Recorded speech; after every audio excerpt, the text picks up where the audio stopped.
Hey, you, friend with the AirPods in listening. Guess what? You can watch this episode in video now. I know. All you have to do is head over to our YouTube channel, and there's a link in the show notes. So go ahead and click that. You can see all the faces that producer Steph and I make when we're about to say the same thing at the exact same time. It's pretty cool. Check us out. Edit audio.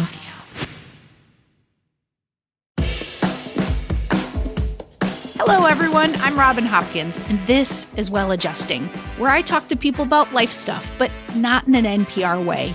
It's more like we're at the bar, having cocktails, getting into your business sort of way. It's giving drunk NPR. Oh, and producer Steph is here too. Hello. Today, we chat, well, the mental game of finances. Hi, I'm so excited to be here today. I mean, this is like next level excited because one, we are talking finances, which we all know how much I love to talk about finances. And then two, we have our former expert of the day, now like absolute cemented into the well-adjusting community expert, Asia Evans, with us today. Yes. Yay. Thank you for having me. I'm so excited. You are a financial therapist and coach, and your goal, which I love, is to help you feel better about your money. I mean, who could not use that is what I say. Everyone. Right? Everyone. So we're recording video today, which is so exciting. How many times do we think I'm going to hit this plant? 100? Is it like a drinking game? I'm going Yes. 50. All right, 50. I was going 30, but now I'm lowballing. I always look at money like in the most simplest form. Like I compare it to food, right? Calories in, calories out. However, if it were that simple, everyone would be at a weight that is, the weight that they want to be at. And I feel the same way about finances. Like it is a simple thing. If you spend less than you make, you will have leftover money. If you save money, you will have money in the bank. However, many of us struggle with money, are in debt. So I want to start there and I want to ask you the why of it, because you are both in the therapy world and a coach and you specialize in finances. Yeah. So I think, and I forgot who said this, I think it was the man who wrote The Simple Path to Wealth, that money is simple, but it's not easy. Ooh. And I think that's where we kind of get hung up as we're trying to navigate what this means. We are also, we live in a very consumer-based place. For sure. Flashing lights. Hey, in your face, you need this. This is going to help you get to that ideal weight. You need this because you want to be this person. Who's your ideal self? What do they dress like? What do they look like? What do they smell like? Let me buy the things for my ideal self, but it doesn't necessarily take care of what's happening on the inside.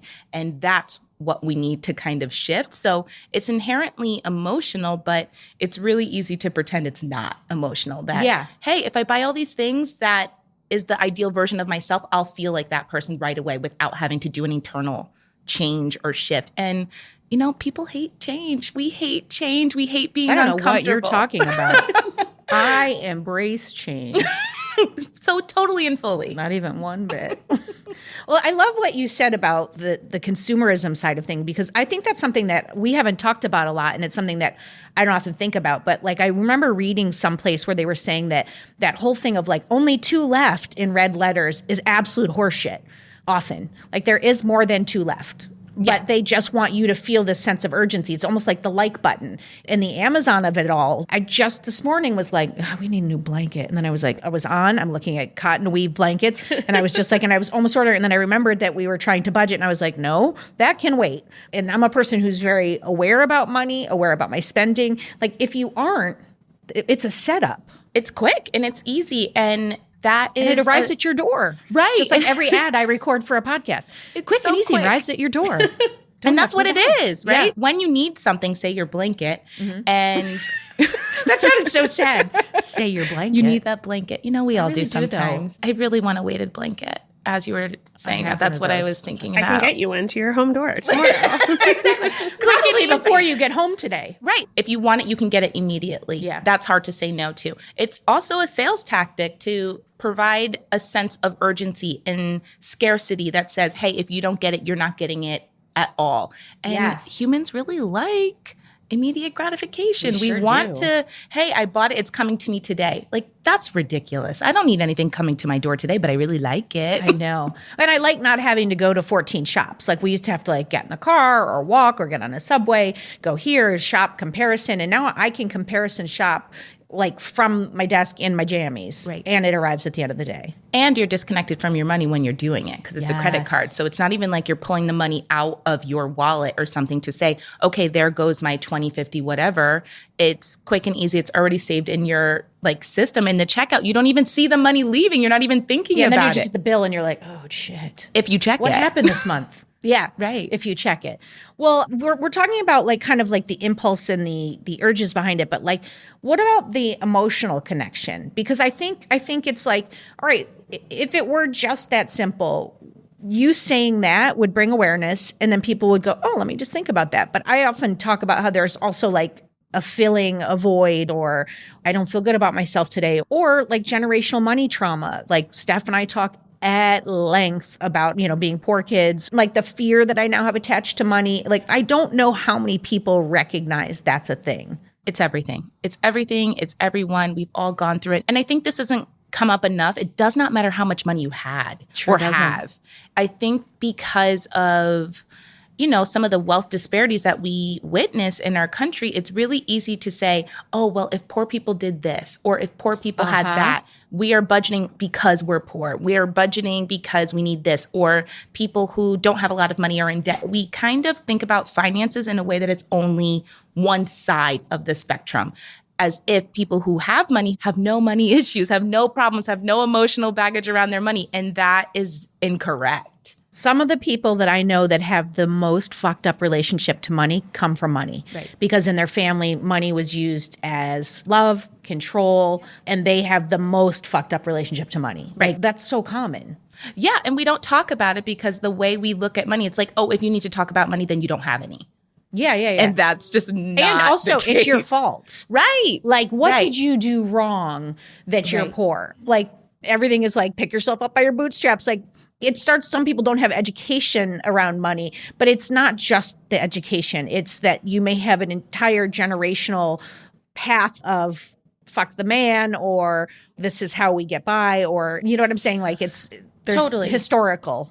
And it's also too, like, money is a really great way for people to cope with what's going on. Yeah. So if you are really stressed out at home, Food, like alcohol. Right. It's another vice. And the money allows you access to something else. So if you are stressed out at home, whether it's where your work or your relationship or just parenting, or you feel lonely or you don't love yourself right now, your self-esteem is in the trash. What are you talking about?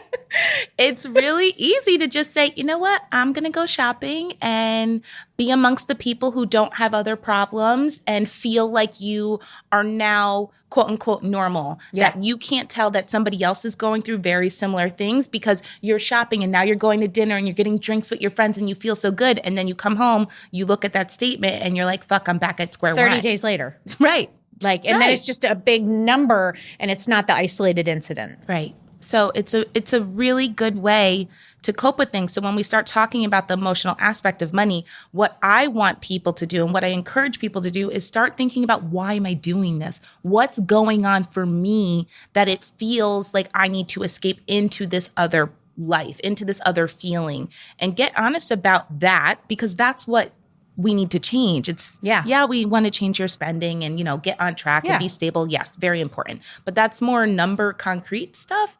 The things that are going on in people's life, their real lives are not as concrete. It's, gosh, I don't know if I want to be in this marriage anymore, or I can't afford to move, but I can't afford to stay. Like, what do I do? Or I want to have a third baby and there's no time, space, or money for me to do that. These are really hard issues to reconcile internally, and we don't want to because we don't like change, and it's hard to be that introspective. Yeah.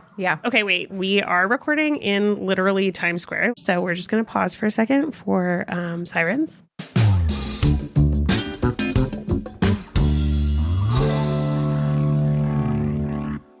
Hey friend, I'm just jumping in here to say that we've got a new way to get in touch with us. If you want to leave us some feedback, hopefully good, or suggest an episode topic or ask a question, all you have to do is go to sayhi.chat/welladjusting. The link's in the show notes, but I'll say it one more time. sayhi.chat/welladjusting. You could leave us a voice memo and we might just use it on air.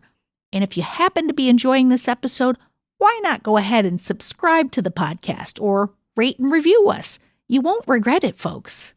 What are the things that people come to see you for? Well, what Generally. happens in kind of like a more therapeutic space that I find is people think they're coming for one thing, but they're really coming for something Ain't that else. always the way it is? And so the one thing might be, hey, Asia, I really want to level up with my money. I really want to be doing different things, but I realize there are some challenges or blockers that I face, and I want to get to know those and be able to move on from those. And those challenges are like, I grew up and I didn't have a lot of money, or I'm still in the scarcity mindset, or I feel like my mindset is fucked up, but I don't really know what that means and what's going on. So that's kind of stage one. And then, we work together. And then what's really going on is, me leveling up into this different financial stratosphere makes me feel like I'm leaving my community. It makes me feel like I'm leaving my family, my friends behind. It makes me feel like I don't quite fit in with these other people, but my people, it doesn't quite fit the same way anymore. And I am uncomfortable. Who am I if I can't go back to my roots? Yeah. So it starts off as one way and you get a little deeper and it's usually something else. I come to you, right? And I'm like, I am in $35,000 of credit card debt and I hate this and I don't know what to do. Where do you start? So usually I don't start with the money stuff. I do want to know kind of like what's going on. Yeah. So if it's $35,000. How did we get here? Right. Yeah. What? Why now? Yeah. Why not? Very therapist. Because if it was just like, there was a health issue and it blew up, then they wouldn't need to see you. You just have to like tackle it. Right. And why now is also, this is irritating you enough that you need to do something about it. Like that's how you feel. And I like my clients to be at that level of motivation for change. Yeah. Because if you're not, it's really easy to, willy-nilly your way into like, yeah, I want to change, but I'm not quite ready, but I'm not quite sure. And that is a personal preference as for me as Asia as a therapist. Other therapists are okay getting people to that point, but I am a little more action oriented. Ooh, I love this. So if you came to my office, you're like, this is what I'm in my credit card debt. I actually am not even talking about the numbers. I'm like, okay, let's talk about how you grew up. So what was money like for you? How was it talked about? Like literally start from your first money memory and let's go through your life and just tell me about it. And they're like, well, I don't want to talk about my parents. I'm like, yeah. Nobody ever wants to bash them. And I understand because there is a lot of, especially in communities of color, there's a lot of respect and reverency towards some of the sacrifices or just effort. And I'm a parent, so it is a sacrifice. Often. I love them and I'm willing to do it, but it's still crazy a though sacrifice. that you feel like you have to say that after? Yes. Every fucking time. You Every can never just be like, time. it's so hard. I love them. It's like, it's just It's fucking hard. Okay. Because of that, as an adult, you're like, I can't say anything bad about them. They did their best. They did all that they could do. And that may be the case. And it is true for many, many people, but sometimes that has an impact. Sometimes Doesn't mean you didn't get handed a bag. right. It just doesn't means that you needed something else. It just means that they weren't able to meet you specifically where you needed them to meet you. Yeah. It doesn't mean they didn't love you or sacrifice for you or do all the things. It just means that you needed something a little bit different that wasn't provided for you. And it is at no malicious intent from anybody. And I think that's really hard for people to just label the feeling. Yeah. I'm like, this is not about your parents. I just want to hear how you felt about it. Yeah. Well, it's like, so you can discover when you're in that space of I'm about to click the blanket. Right. So it could be what you saw happening with the other adults around you, whether it was your guardians, your parents, whoever. How did they handle being upset? There are some people who know, when my mom was upset or when anything was going on that was a little stressful, we went shopping right away. They know. Yes. And I'm like, okay, well, that coping skill may now be your coping skill, but why are you shopping? Like, what's going on? So what we're trying to do for me and my clients is just understand where the patterns are coming from and where they started. So that's getting things, moving a little bit to figure out what is at the root. Yeah. And then we can figure out, that connects to what I'm doing now in this way. I think every single episode we've had about finances, the people come in thinking that we're going to just create a budget for them. And every time I'm like, we're like the person sitting in a car and talking about how their parents are opening credit card in their name. And we're like, like we're just like our fate, like mouth. There's no way we can even talk about budgeting. And what's so amazing is like Steph is actually working with a past guest, like helping them set up a budget and stuff. Cause we just like, we couldn't even get to it because it was like, girl, your parents did this to you and we have to, you were actually our expert in that episode. I remember. Do you find that people get that pretty quickly or you have to really do a lot of work to have them see the patterns? Some people are ready, and I found that some clients who are doing their own kind of developmental work, like personal development, if they have been in therapy before or if they're in therapy at the same time, which I really like. I have clients that I started seeing before I niched down into financial therapy where I am their more like generalist therapist. But now I'm like, well, we're definitely talking about your money. Like, I can't leave that alone. Like, no. So they know now. And these are people I've worked with for a long time. So if somebody's been doing some of the work, if you will, on themselves to kind of explore, it can happen pretty quickly. Yeah. If this is the first time that you're doing this, we It's might be gonna going a little through messy. some stuff. It's going to be a little messy. You got to go through it to go through it. I keep thinking like sometimes you talk about something and you just goes in the back of the person's head and then there'll be a click later. It's like when I started working with our very first episode, Aileen, and It Ain't Too Late to Fix Your Finances. Like she called me up and said, I want some help with a budget. And I was like, oh, okay. I was like, I got my spreadsheet out. And then we had like 5 minutes of a call and I was like, girl, we have to actually block off some more time here. I was like, you do realize that you make the same amount of money I do. And you're on, I don't know how many mortgages on your house. Like, we're going to have to talk about the connection. And we sat for it was probably like 3 or 4 times that we just sat and talked, including coming on the podcast.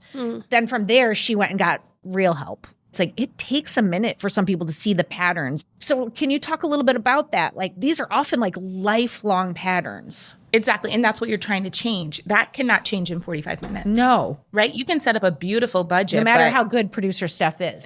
Yeah. No, I mean, it's funny that you brought up that example because when I started making that budget, I mean, I think Robin and I both have this toxic trait where I'm like, I'm going to fix the thing now. We can fix it for you. There's a problem, I'll fix it. Like I will find I won't be able to sleep until I fix it for you. Yeah, like I have to fix it now. And like that is not a realistic or healthy. But so I'm like, I'm making this budget. And part of that is for me. I'm like, I need to help this person. I need to make this budget, But like she was not ready for the budget when I made the budget. And I could give it to her and be like, well, why aren't you filling it out? But like she had all of this work to do and it's still doing it. And the budget is helpful because it's there. It's meant to be there forever. Like, the budget was for like 10 years. It was like a 10-year plan. It wasn't like a 30-day get out of debt free. Like the problem is like going to take many, many years. And that's even just the spreadsheet. Like then there's all this stuff happening underneath that. Right. And it's also, she has to be aware that she wants to change. And what happens is that even though we know it is emotional and it is also about the numbers, we want the numbers win quicker than we want the emotional change. People think that the hardest part is going to, let's get to the root. What are my patterns? And then we figure them out and they're like, okay, I'm cured. fixed. I'm fixed. I'm like, well, funny story now is like the hard part because now you know what's going on. And what I'm going to ask you to do is to change your behavior when some of these things start coming up. Yeah. So you as a person want to go back to everything that you've been doing the last, 20, 30x years, whatever it might be. But now I'm telling you, and you are telling you that you have to do something different. Yeah. And that is what's really hard. That's why change is so hard, because when you are stressed out, when you're going through a lot, when there's a lot on your mind, it's easy to fall back into the normal kind of everyday systems that we have and just do it without thinking about it. It's a habit. Yeah. Versus saying, oh, the new me needs to do this. The new me is keeping this nice budget that was made for me. The new me has to do it this way, and that is different, and I don't like it, and it's uncomfortable. Well, and that's the cycle of it, right? Is that you are asking yourself to do a hard thing, and when do you do these patterns? When you're in hard moments. Right. I think people aren't prepared for after you see the light.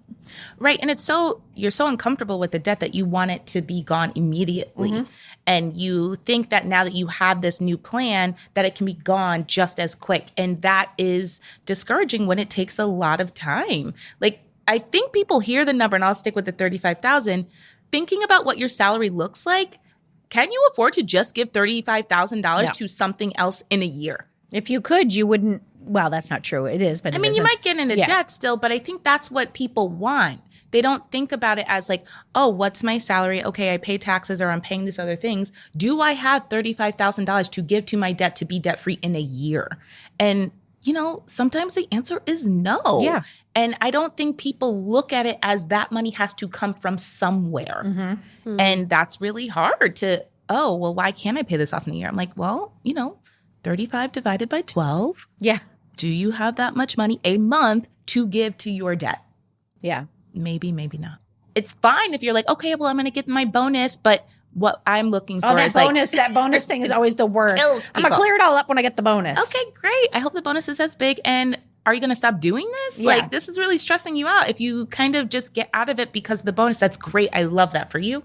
But then don't do it again. Exactly. And that's Yeah. what happens. And the same thing happens when people, try to take care of their credit card debt with a loan. Mm-hmm. And they're like, I don't know if I trust myself. I'm like, if you're even questioning it, don't do it. Yeah. Don't do it. You can only do that when you are already like at a more healed place. Right. I don't think people understand how hard it is to overcome certain systems, right? So yes, we have the societal systems that we all live within. That's very difficult. But then the difficulty of just, I really want to go to brunch with my friends. Oh, I know. And saying no when you have to say no, or saying yes when you can say yes. But I think we really underestimate how emotionally connected to money we are and what happens to us. We just want to pretend it's not that big of a deal. Let's spend it and it'll be okay. Yeah. And it's just not. I look at like my daughter, who's a little bit of a spender.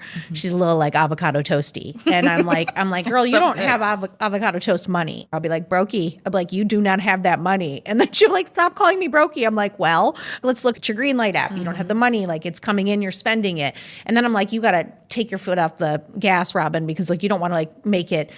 I don't want to make it like horrible for her that she's like got trauma. I think what happens with parents specifically is that when we have children, there's a level of us almost trying to like reparent ourselves through our kids. What are you talking about, Asia? Yep. I'm Like I trying said, to we're going fix to it go all. there.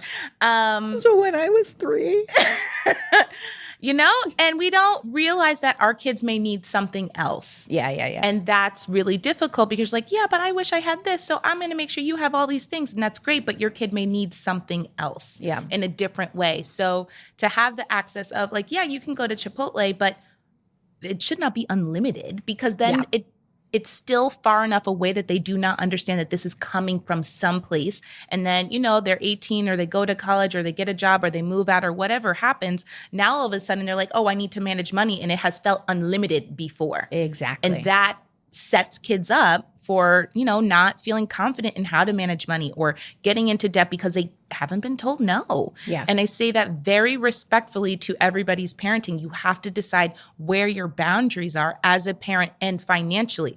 I do not want my kids unfeathered access to my credit card. That sounds wild to me. For what? Can you imagine? Like, what do you need to have that you need my tens of thousands of credit card? Like, like what? That's exactly. As an adult, you have time and you built up credit and your credit limit may be $10,000, $15,000.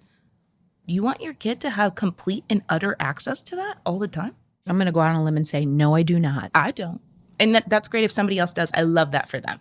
But make sure that you understand what the consequences might be when your kids have that unchecked access without having a conversation about it and maybe some personal finance education around it and emotions. Yeah, I'm like relating this. I don't have kids. I'm like relating this to myself. I'm like, I don't even know if I want myself to have that access. Exactly. Like what's the checkpoint? Like for a kid, the checkpoint is probably a conversation with your parents or asking permission or a green light on an app or whatever it is. Or a budgeted number for the month. A number for the week, a number for the month. Like there is that checkpoint. I mean, it's harder to parent that, but for the kid, I think there is a checkpoint. Yeah. For us, if we're doing it for ourselves, like we have to build that in. Yep. Yeah. And I feel like it's almost even harder to understand what that should be. Like, what is my checkpoint? But I do think there's also a problem with some people don't have like access to certain conversations like this one even. Yeah. Do you feel like a portion of your work is like almost like opening up conversations for certain communities? Because when you say communities, like I'm like, oh yeah, I have certain people that I would talk about debt with, but I would never talk about debt with these people. Right. Yeah. But I'd talk about savings with these people and not with the, and there's like guilt tied around it and privilege and Shame. and all of these things. But realistically, if we all could like get on like a global Zoom and like talk about our money shit, like it would be probably really long, but maybe great, I think it would be awesome. And I think a lot of people wouldn't like that because what the consequence of those types of Because conversations. once you know, you have to do something about it, or it's harder to ignore. Yeah. And also your perspective changes. And a lot of people are making a lot of money from lack of perspective, I think is the best way to put it. So I definitely think my clients may not always know that they need the place to talk about money, but they do. And to be honest with you, me niching down into this topic came because I needed a place to talk about money. I was like, well, who can I find that understands what it is? And I think I talk about New York a lot, but we live in a very particular place that is not as common as the country, right? Like New York is a very particular cosm of people and diversity and economic growth and money. Like, it is there's not a lot of money in this city. Right. It's not normal to see somebody who literally is homeless in front of a billionaire's house. Yeah. Does that make sense? Like when you are thinking about that, no. We talk about keeping up with the Joneses. Who are the Joneses of New York? Like what? Like Wall Street. It's just infinite. And it's not even just in New York. It's people who live in other countries but have places here who are just every day walking around, and you see them, millionaires walking around. That's not a very normal experience for the country. So I think that particularly when we talk about living in this type of place, it is all the time that you're like, oh, well, I will work out if I get that Stanley Cup. And look at that cute workout set. Is she going to that $45 class? I want to go to that $45 class. Maybe I will look like that. Maybe I will feel like that. It's just constant. And that's why it is so important to get in touch with how we feel emotionally about money. So sometimes I am the conduit, long story short, of those conversations. Well, what's so interesting is like the conduit both ways, right? Because for people that have less money, it's a conduit that you're providing access to conversations to just be like, like I have friends that think $65,000 a year is like a lot of money. The 1%. Yeah. And it is. In a lot of other in places. a lot of places it is. Yeah. And then I have, some friends who are like, I make, I don't know, $250,000 a year, and that's not enough. And I think it's very rare that those people have access to the same conversations. Right. Yeah. And depending on which one you're closer to, I think you understand that side more, right? Yep. And so I think for you, it's like you're in this really interesting position where you get to see both sides and almost be like a vessel to like make the middle ground or something. Yeah. And I mean, there's similar conversations. Like it doesn't matter if your net worth is in the millions or if your net worth is negative. Like there's similar conversations. They just come out differently. Yeah. We're all trying to figure out like, oh, well, what does it mean for me to show up and have money? What does it mean for me to show up and not have money? It's all a lot of feelings. Like that's the best way I can encapsulate all the things that are going on. Well, okay. So you are in debt and you suspect something might be wrong. Where do you start? If somebody's like, I'm in debt, I don't know what to do, I would probably first say, we need to make sure that you understand money. So let's do the personal finance education piece. So understand how you can get out of debt, understand what your budget may need to be. So let's get you on some kind of system or plan, however we want to call it.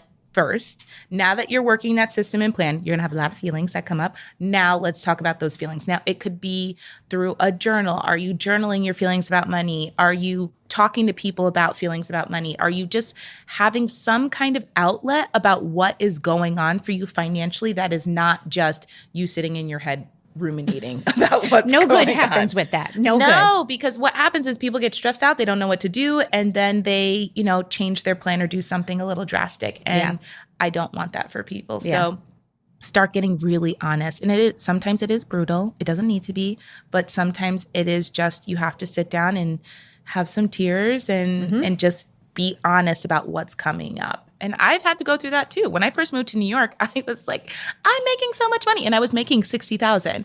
And to me, that was a ton of money. Yes. And it is a ton of money when you don't live in a major city. When 50% of your salary doesn't go to rent. Correct. It was a lot of money. And if I lived home, then I would have been rolling in the dough. Yeah. But I didn't. I lived in New York and it was very expensive and I had to figure that out. And there were times when I was crying and I was upset and I didn't feel as worthy as some other of my other friends who could afford to, go to brunch, go shopping and then go to dinner and then go get drinks and go home because it's Saturday. I'm like, what in the world? Like, that's my, that's a like car all payment. You're spending money for the week, right? For the month. All of my spending money, like car payment, like everything, rent, half a rent. Like, what? No way. So have the moment to just get honest with yourself. And you don't even have to go to the patterns yet. You don't even have to get to, hey, what's my root cause? That takes some time, but start listening to podcasts. I think there are some podcasts that are really, really amazing that help people get to some of those places. And, there's a lot of free help out there. Right. And there's a lot of communities and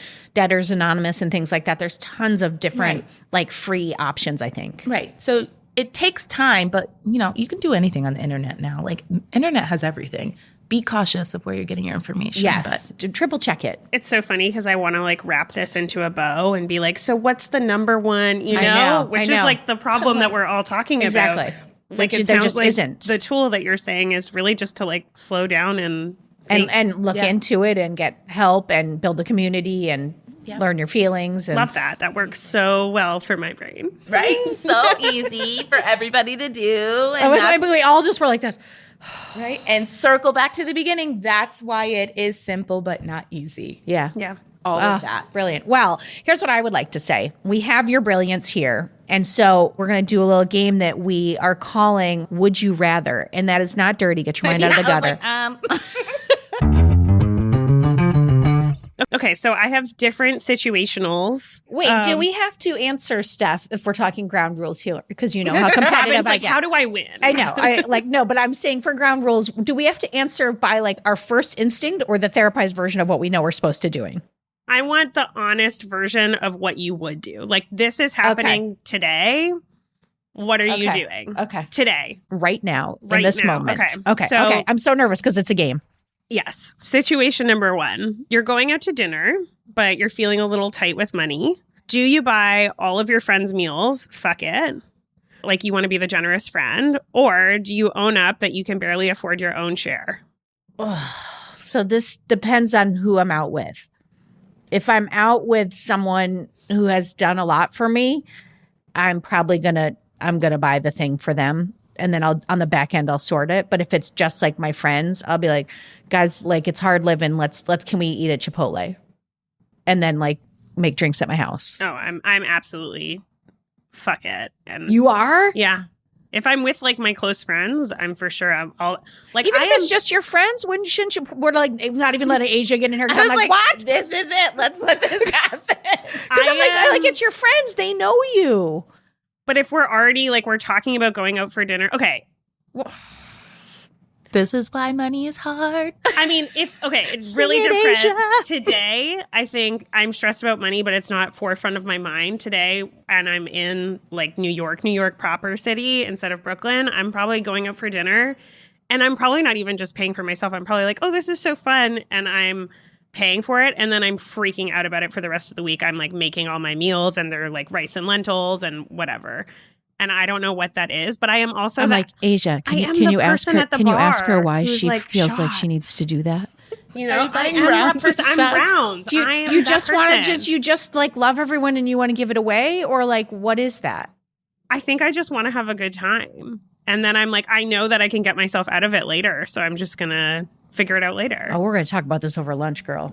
Who's buying? Now that I'm buying because you've done a lot for me. Robin is definitely. I'm seriously not letting you. By the way, talk about all of our money trauma. I'm not letting you because now I'm so panicked about your finances, but I'm also paying because I know you've done a lot for me. So this is trauma on trauma on trauma. Are just rubbing We're ricocheting. each other's We're both and forth soft spot. -1 points to both of us. Yeah. Okay. Yeah.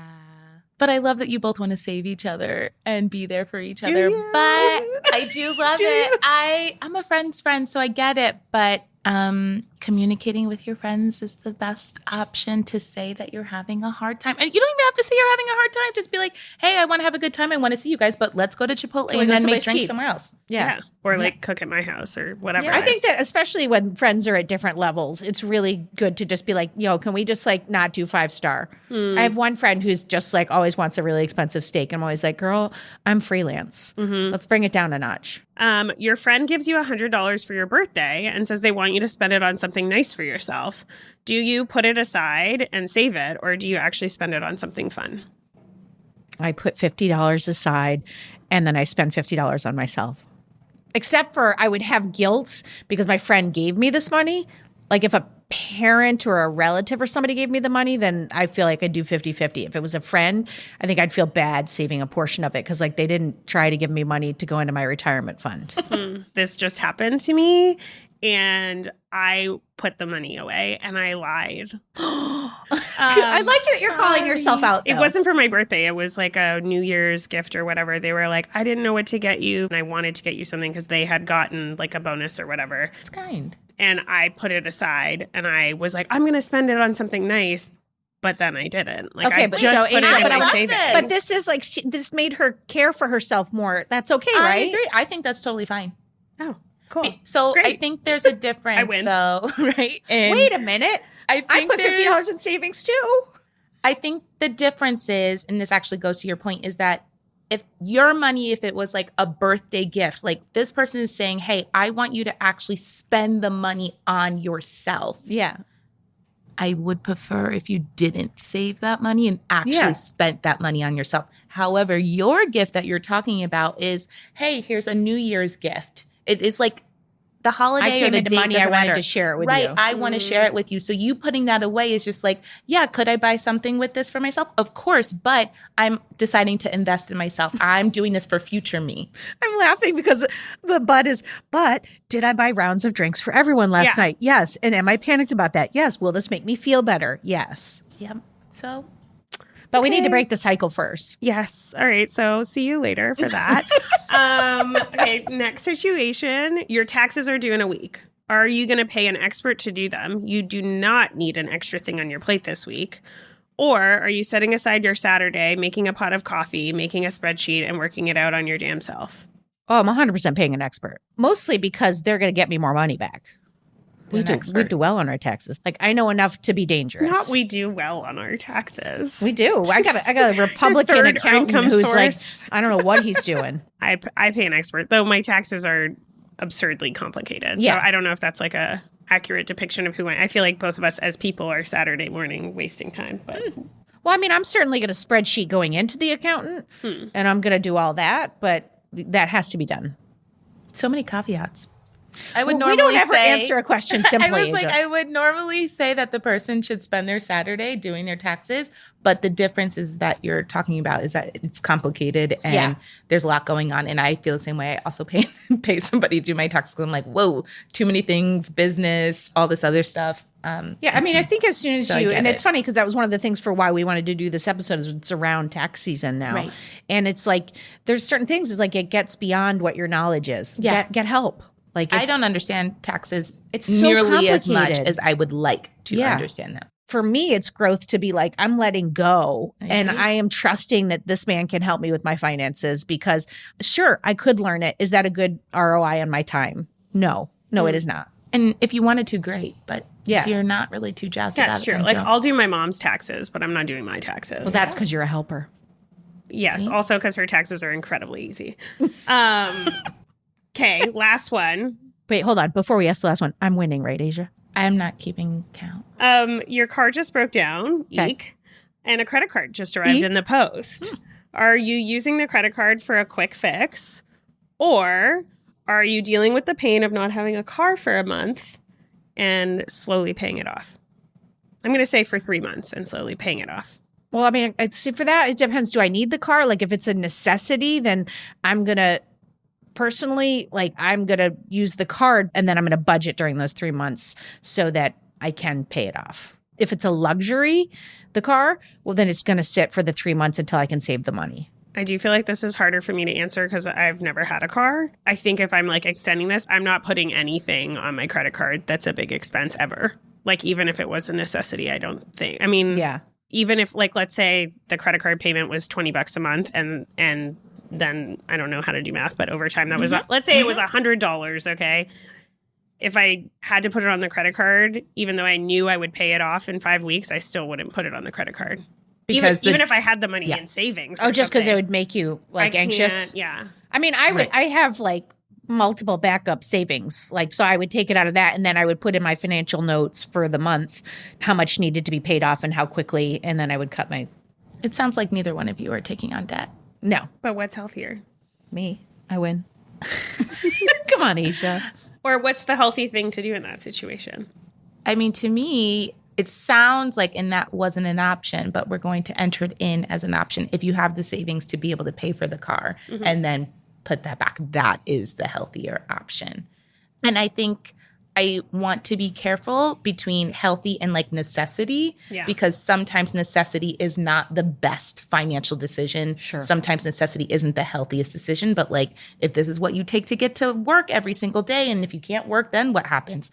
It depends. Well, it's Which is like a true therapist answer. Yeah. I'm like, it I love depends. that. That's the whole, truth. That's and that's such a nice place for us to leave, right? It's the whole thing is situational. The whole thing is about your relationship to money. In answering that question, that's the one question where I'm at my healthiest. Like I know how much I need to have in savings. That's a smart number to have for emergencies. That's what it's there for. I'm pulling it out and then I'm putting it back and I'm budgeting and I'm not doing it from a place of fear. So it's like, it is all situational, but my answer to 3 of the other questions was coming from a place of fear. So it's like catching yourself. Like we talk all the time about the rubber band, like if you're quitting smoking, like catching yourself, snapping the rubber band and being like, I'm in that place. What can I do to come out of that place? And then what's the smart decision that Asia has helped me come up with? Yeah. I mean, also a lot of the other situations involve somebody else. And Yes. as 2 helpers, that is going to rub up against other Isn't that things. interesting? I love that we're ending on that and you just hit the plant for the 3rd time. So. I know. And only 3 times. I thought it'd be 1,000. I Well, said 50. I want to say thank you for coming. And I do want to say, if you want more Asia Evans, which who would not? She is Asia E. Evans on Instagram. It's AJAE. Therapy. Evans. Oh, therapy. I'm sorry. Asia E. Therapy on Instagram. got it. Is there any place else that people can catch you or if they want to reach out to you? Yeah, Instagram is always good. My website, you can feel free to contact me there, which is asiaevanscounseling.com. And yeah, I'm around. LinkedIn, all the things. I'm around. I'm available. And thank you. I mean, like, I don't know, go save some money, everybody. Yeah, gonna and be feel good. good about it. Oh, that's a better nice ending. All right. Good job. I won. She took over what? For more Robin, and you may need that. You probably don't need it, but like if you do, you can follow me at Real Rob Hops on all the platforms, all the socials, as the kids today say. Well Adjusting is an Edit Audio original series. It's exec produced by Steph Colburn and Robin Hopkins. Our producer and editor is Maria Passingham, and our production manager is Kathleen Speckert. Thank you to the entire Edit Audio team and to you for listening.